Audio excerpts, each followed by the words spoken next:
Hello. Hey, we're live in Philadelphia. In fact, you can hear the bells of Independence Hall right behind us going off. It is 10 o'clock on the East Coast. I'm going to show you where it is. We're not faced that way because the lighting is so bad. Anyway, there's Independence Hall behind us. And this is a whole area that they have land, grasses, and whatnot. All around Independence Hall. It's really cool. The buildings around here are fabulous too, but the lighting is horrible. So we switch around over this way.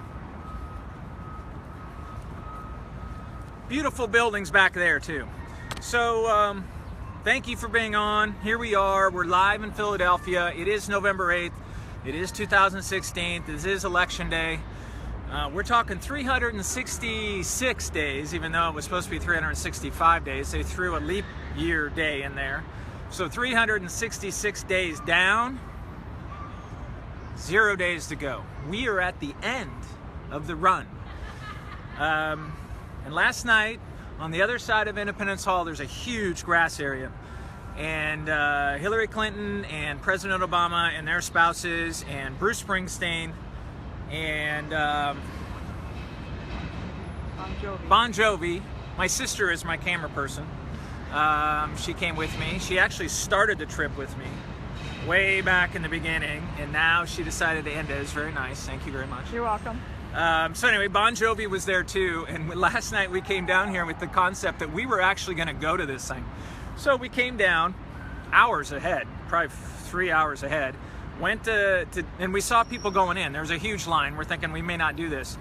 Went in and ate for an hour and came out. Now, people have been going in for 2 hours into this big grassy area. So we saw the line and we thought, let's just go walk to the end. I mean, 2 hours people have already been going through. So we went and started at the beginning of the line and walked. I gotta tell you, it took us 30 to 40 minutes to find the end of that line. It was about 1.5 miles long. So I gotta tell you, there's a mile of people. I mean, 1.5 miles long is a huge line. There's a mile at least of people that did not get in. There's no way they would have gotten in. Anyway, that was last night. Big party they had here. I was comfortable inside Nelson. We did not do that. So, pretty much I just wanted to do a live recording to say thank you to everybody that has helped me, especially on Facebook. You guys have shared things, you guys have commented, you've liked, whatever you've done, you've forwarded to others. I just want to thank you for that. It has been incredible for me, this journey. It's been incredible, the things that people have done. I've been in lonely parking lots, and there's been people that have constantly responded to my posts. You know who you are, you know how I've thanked you for that. And a lot of people actually thought, oh, we didn't want to bother you. But I've always loved getting those kind of posts. So I appreciate it. I appreciate the donations. I appreciate the comments you've given me, the ideas, the encouragement. Just being there. Because I tell you, when you're out here by yourself, it turns into something, and it can be a bit lonely. So having that connection has been very cool. It's been an incredible trip. I definitely want to do a special call out to a thank you to somebody, because when I started this trip, I got to tell you, when I started, it was a long time ago. It was at least 4 years ago, and I didn't know quite what to do. I didn't know quite how to approach it. I didn't know quite, what do you do as a citizen? What do you do when you're not happy? I mean, you can vote and you can post things, but what do you actually do? So this is what I had to research, and it was a process of me looking through books and reading and studying. And then there comes a point when you throw out an idea to someone. And my wife, Shannon, is somebody that has been there with me this whole time. And in fact, I told her a concept of the book one time early on, and she immediately suggested I write it. And I'm not somebody who thinks I should be out there being in front of everybody, and she helped push that forward. And then when I went forward and got going with the nonprofit and probably driving around the country, and yes, dumped our savings into doing this, she was right there understanding why. And when I almost decided not to get Nelson and maybe do all this from the comfort of my home over Facebook, she told me I needed to do this road trip. She knew that I would regret it and that it would be a great thing to do. So I just want to thank her. You know, when you're winning an Oscar, which I'm not, but when you're on stage with the Oscars, don't forget your wife, and I don't want to forget my wife. She's been there every stage of the way, and in fact, she's been home alone for most of this year, holding down all sorts of stuff while I've been out here. So thank you to my beautiful wife for your support. And there's a million other people that I could thank, and I won't go into that huge list for fear of missing people. But I've gotten incredible donations from people, and I've gotten just incredible boosts.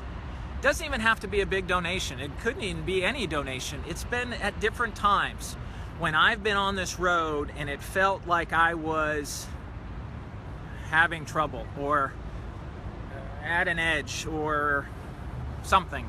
It's amazing how a certain person would communicate with me. And I just want you to know that sometimes you don't know what your communication does. You really don't always know what impact you have on others and how you might push them one way or push them another.